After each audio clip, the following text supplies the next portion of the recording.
신명기, 창세기, 출애굽기, 레위기, 민수기, 신명기. 신명기 6장 4절 5절, 신명기 6장 4절 5절 2절을 우리 한 목소리로 두 번 읽도록 하겠습니다. 이스라엘아 들으라. 우리 하나님 여호와는 오직 유일한 여호와시니 너는 마음을 다하고 뜻을 다하고 힘을 다하여 내 하나님 여호와를 사랑하라. 아멘. 이스라엘아 들으라. 우리 하나님 여호와는 오직 유일한 여호와시니 너는 마음을 다하고 뜻을 다하고 힘을 다하여 내 하나님 여호와를 사랑하라. 아멘. 할렐루야.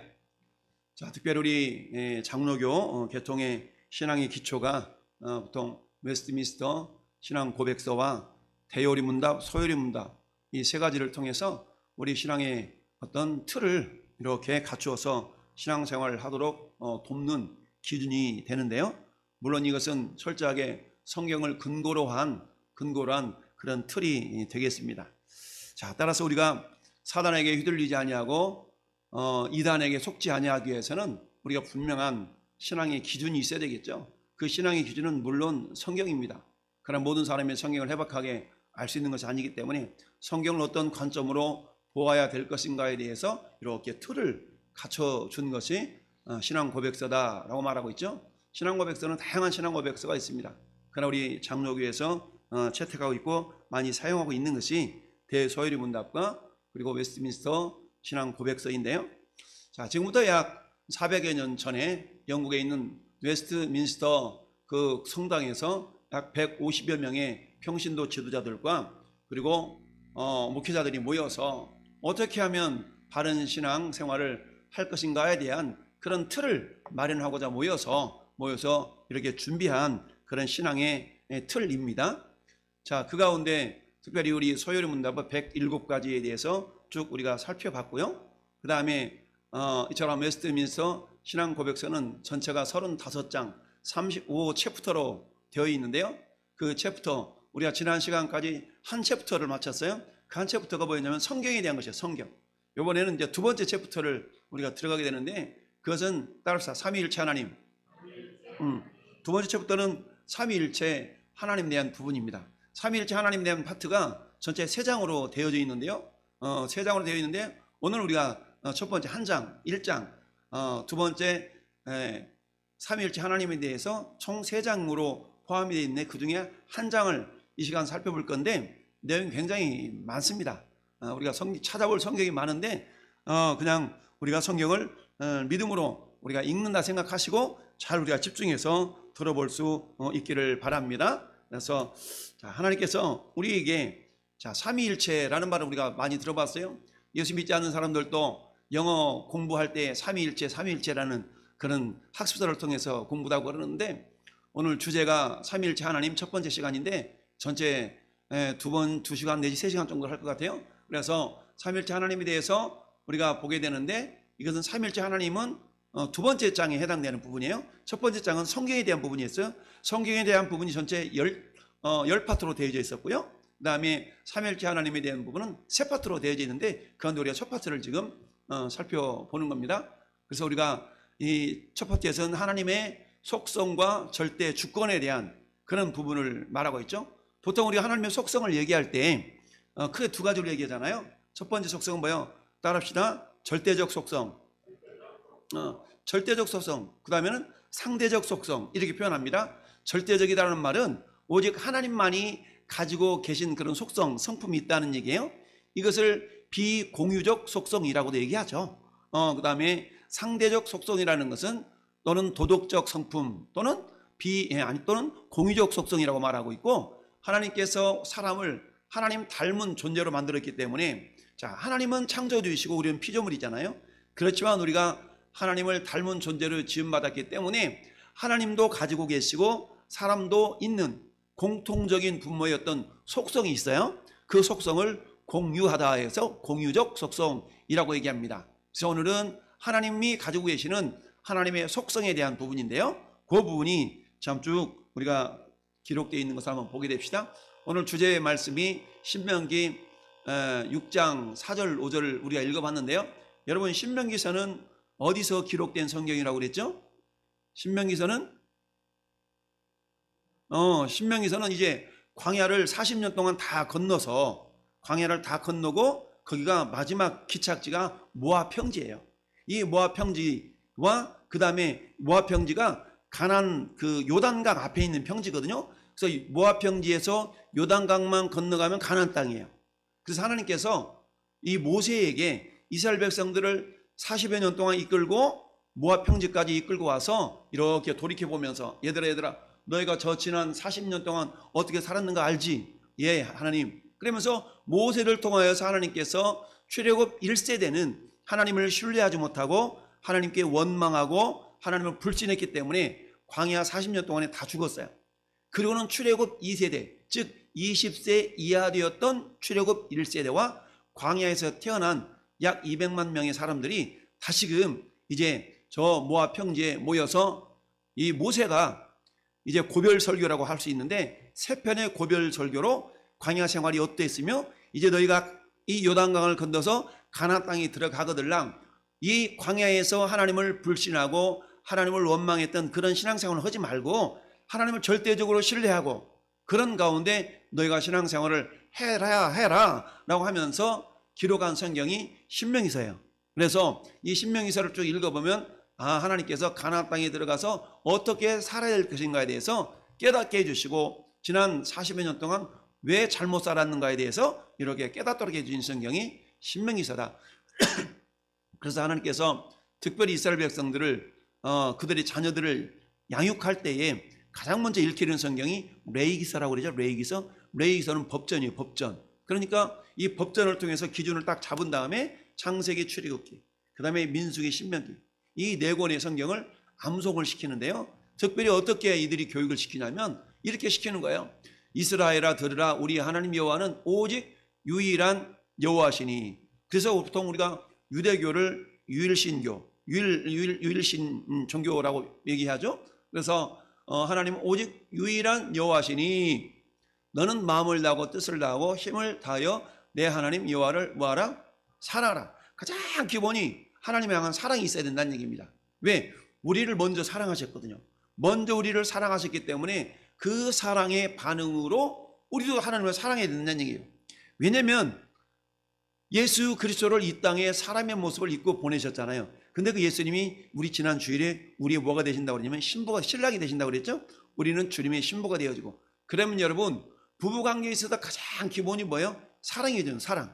그래서 이 사랑의 관계를 가장 잘 표현한 모습이 창세기 2장 우리가 지난주에 읽어봤던 아담과 하와 사이에서 이는 내 뼈 중에 뼈요 살 중에 살이로다 하면서 그렇게 부부관계가 이루어져야 될 것을 말씀하셨는데 그 부부관계는 장차 이 땅에 이루실 교회의 모습이다라고 그랬어요.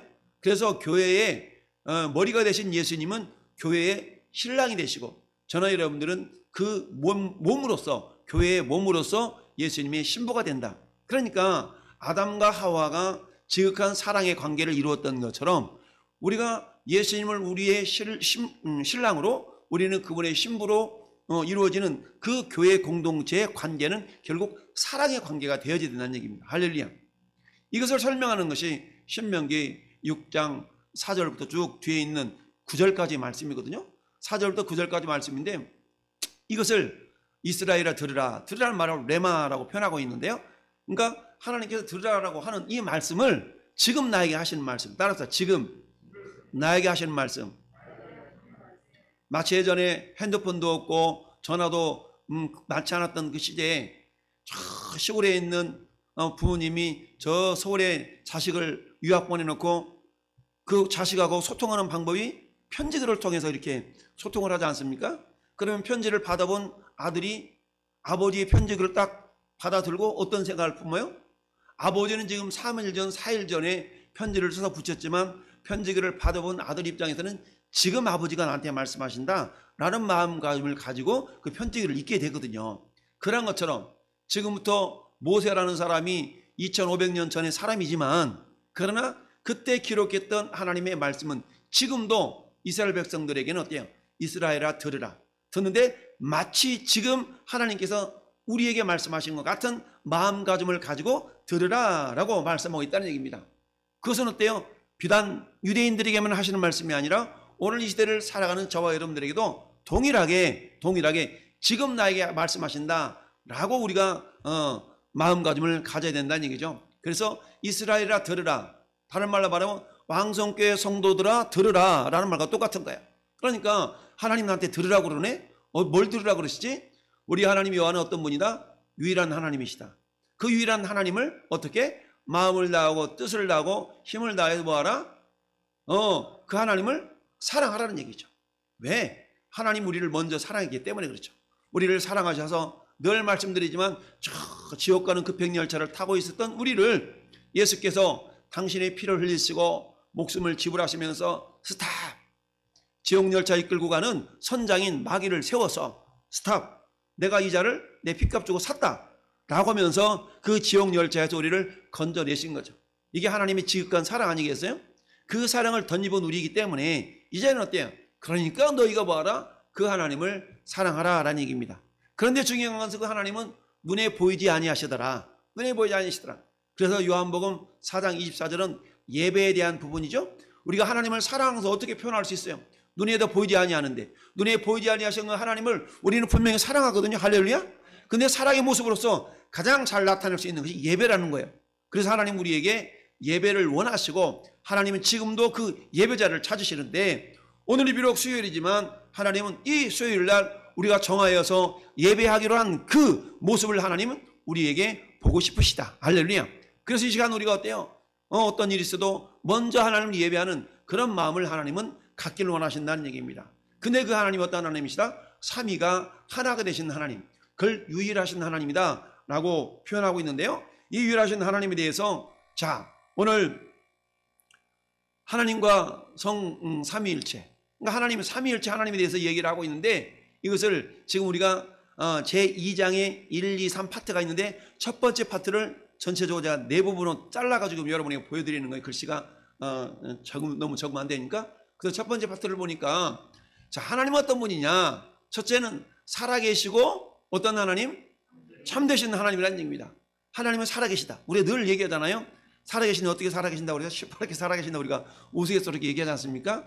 이처럼 하나님이 살아계시다는 것을 데살로니가전서 1장 9절과 예레미야 10장 10절에서 이렇게 설명하고 있습니다. 자 데살로니가전서 1장 9절 읽습니다. 시작.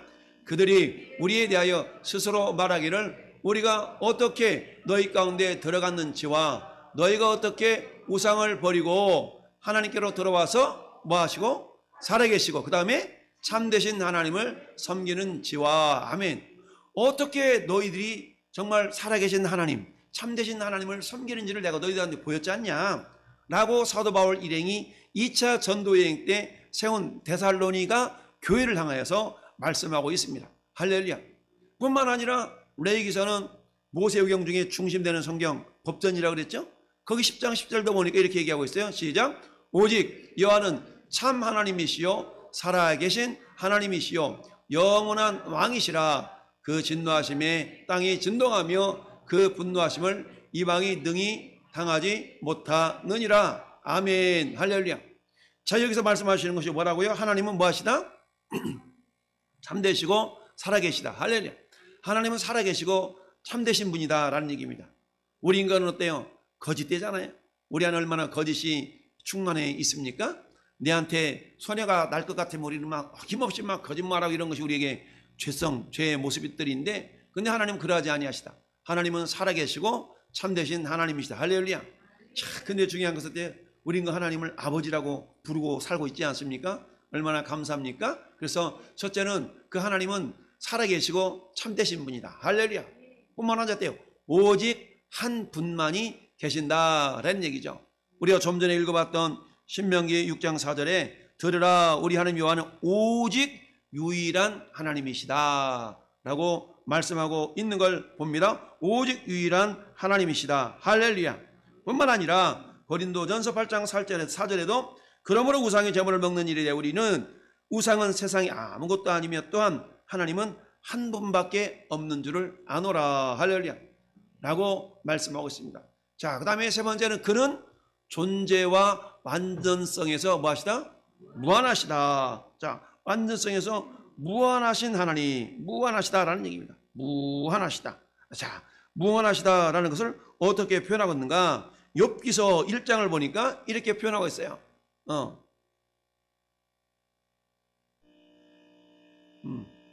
번 더 땡겨봐요. 오케이. 여기 보니까 욥기서 1장 시작. 내가 하나님의 오묘함을 어찌 능히 측량하며 전능자를 어찌 능히 완전히 알겠느냐. 왜? 그 하나님 어떤 분이니까? 그 하나님은 하늘보다 높으시고, 그 다음에 어때요? 수월보다 깊으시고, 그 하나님의 크심은 땅보다 깊고 바다보다 넓다. 할렐루야.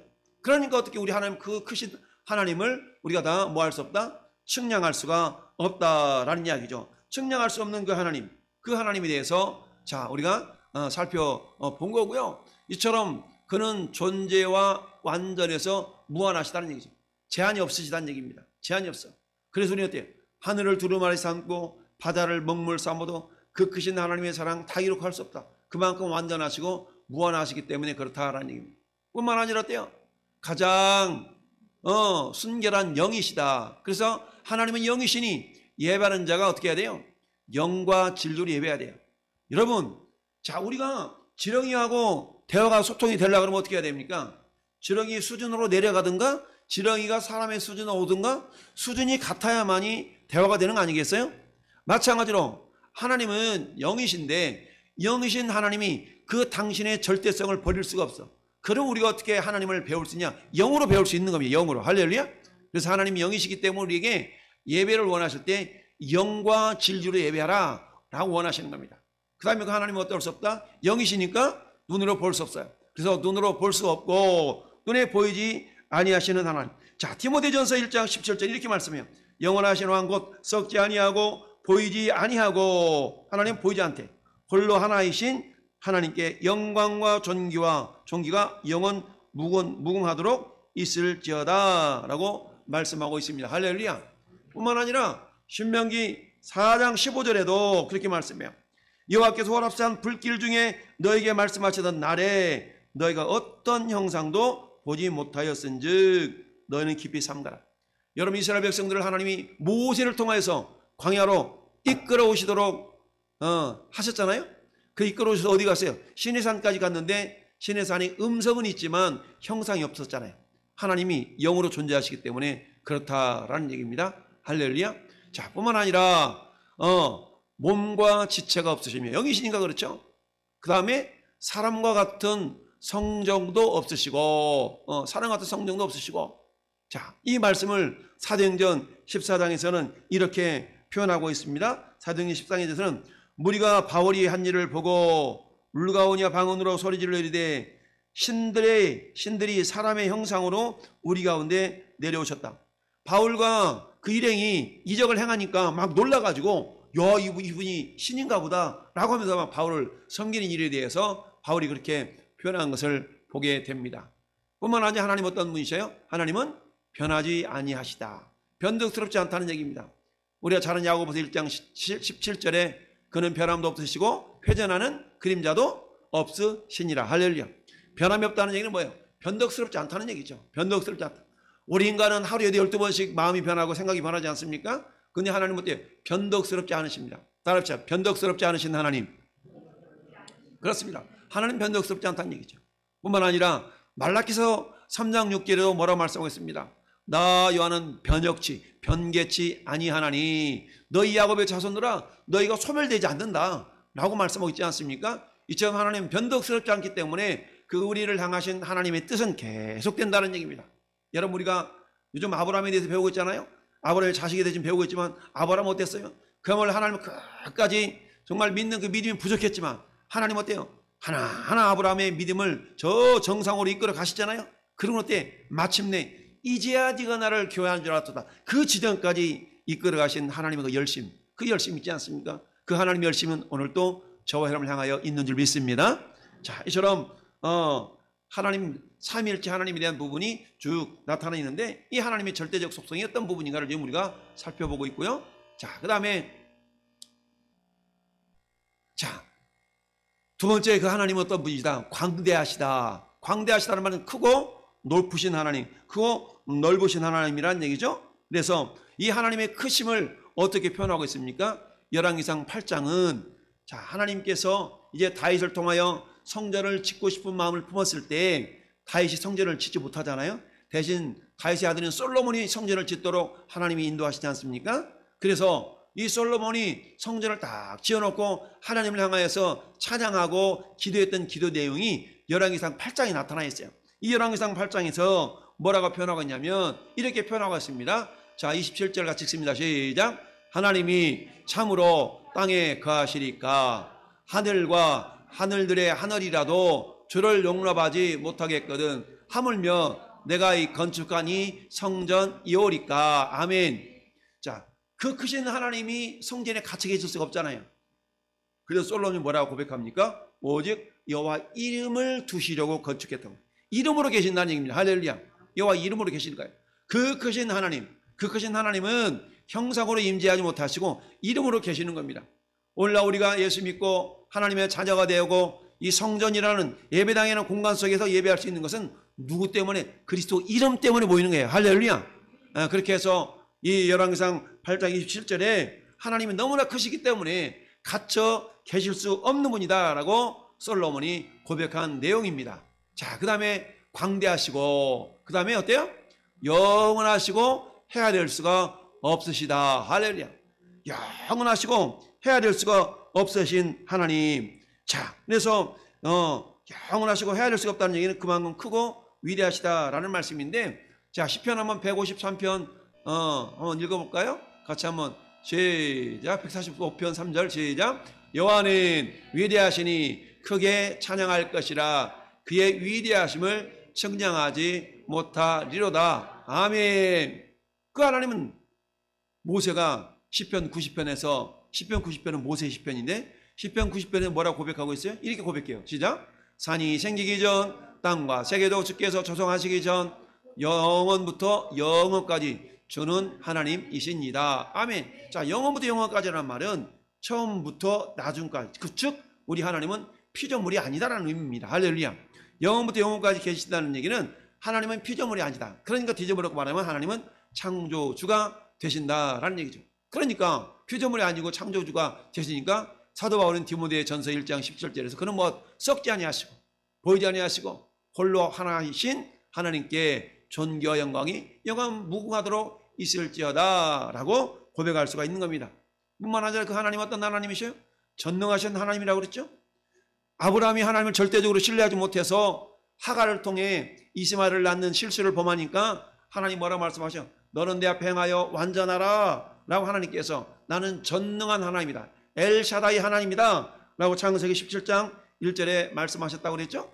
그래서 하나님은 전능하시고 그 다음에 지극히 지혜로우시며, 할렐루야, 하나님은 지극히 지혜로우신 하나님이시다. 그래서 사도 바울 로마서에서 지혜로우신 하나님께 예수 그리스도로 말미암아 영광이 영원 무궁하도록 있을지어다 라고 말씀하고 있습니다.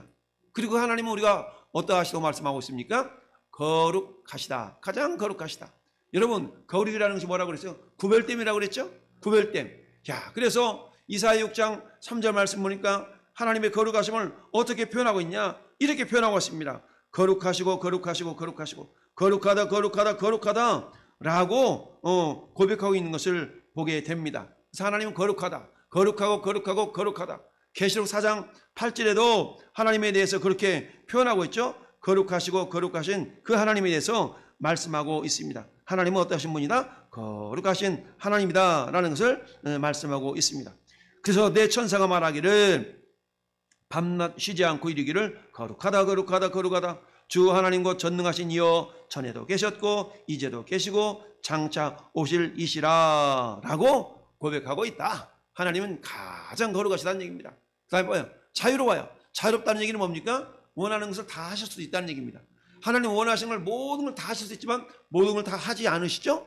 왜냐하면 하나님은 이 우주를 통치하심에 있어서 하나님의 뜻대로 이루어지기 때문에 모든 것을 행하실 수가 있지만 당신께서 필요하시고 원하시는 일들만 이루어가시는 그런 전능하신 하나님이신 것을 보게 됩니다. 뿐만 아니라 가장 절대적이다라는 얘기예요. 절대적이다. 절대적이시라는 얘기는, 자, 하나님은 모세에게 뭐라고 말씀하고 있습니까? 야, 모세야, 모세야. 모세를 시내산 떨기나무에서 하나님이 그를 부르시잖아요. 불렀을 때에, 시내산이 아니죠. 아무튼 부르실 때에 어떻게 모세가 대답합니까? 야, 모세야, 너 말이야, 저 지금 애굽 가가지고 내 백성을 이끌어내라. 그랬더니, 아니, 내가 당신 누군지도 모르고 내가 가서 이끌어냅니까? 그랬을 때 누구라고 그럴 것 같더니 나는 스스로 있는 자니라. 스스로 있는 자가 보내서 왔다 그래라 라고 하면서 말씀하시는 내용이 출애굽기 3장에 나타나 있습니다. 저희처럼 하나님, 삼위일체 하나님에 대한 그런 부분에 대해서 우리가 알 수가 있는 거고요. 자, 그 다음에 자, 하나님과 삼위일체 하나님에 대해서 또 하나님 어떤 분이신가? 그는 모든 일을 자신의 변함 없으시고 가장 의로운 뜻의 계획을 따라 행하신다. 아멘. 그러니까 하나님 모든 걸 다 하실 수 있어요. 그렇지만 당신의 뜻을 따라서 행하시는 하나님, 그 뜻을 이루시기에 전혀 능력과 지혜와 이런 것들이 부족함이 없으신 하나님이라는 얘기입니다. 할렐루야. 자, 그래서 에베소서 1장 11절 말씀을 우리 차서 한번 읽어보겠습니다. 시작.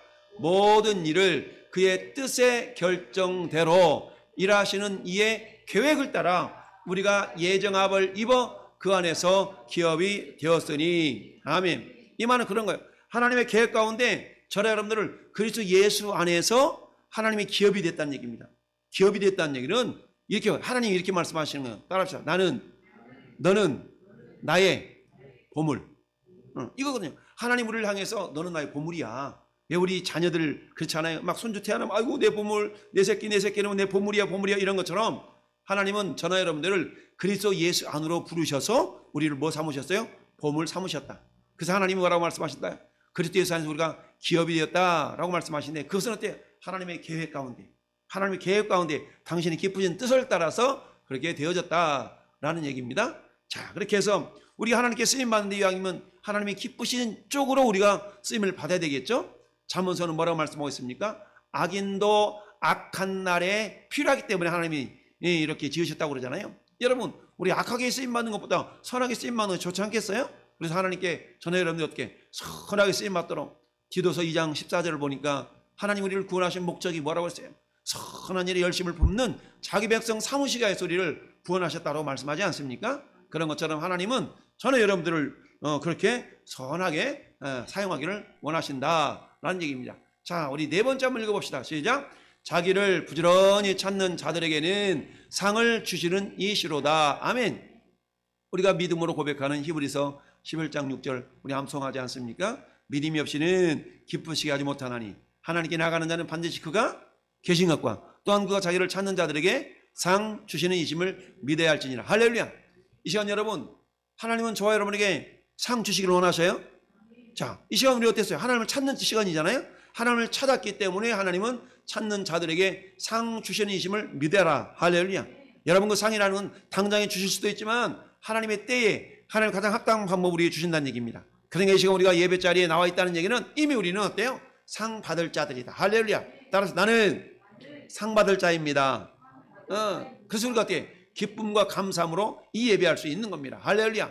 뿐만 아니라 동시에 그의 심판은 가장 공의롭고 무섭다. 할렐루야. 하나님은 심판주로서 또한 가장 공의롭다라는 이야기죠. 그래서 하나님의 공의로우심. 느헤미야 9장 33절 보니까 그러나 우리가 당한 모든 일에 주는 공의로우시니 라고 말씀해요. 공의로우시니. 여러분, 하나님의 큰 두 가지 성품을 공의 하나님, 사랑의 하나님 그런다고 그랬죠? 하나님의 공의라는 것은 뭐예요? 생명 줄 자에게는 생명 주시고 사망을 역사하실 자에게는 사망으로 역사하시는 것이 하나님이다. 그런데 그 사망 가운데서도 반드시 회개해서 하나님의 사랑을 받을 수 있도록 하나님은 기회를 주신다고 그랬어요.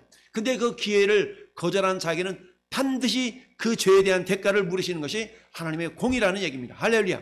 그래서 그는 심판은 가장 공의로우시며 모든 죄를 미워하시고, 하나님 죄를 미워하셔요.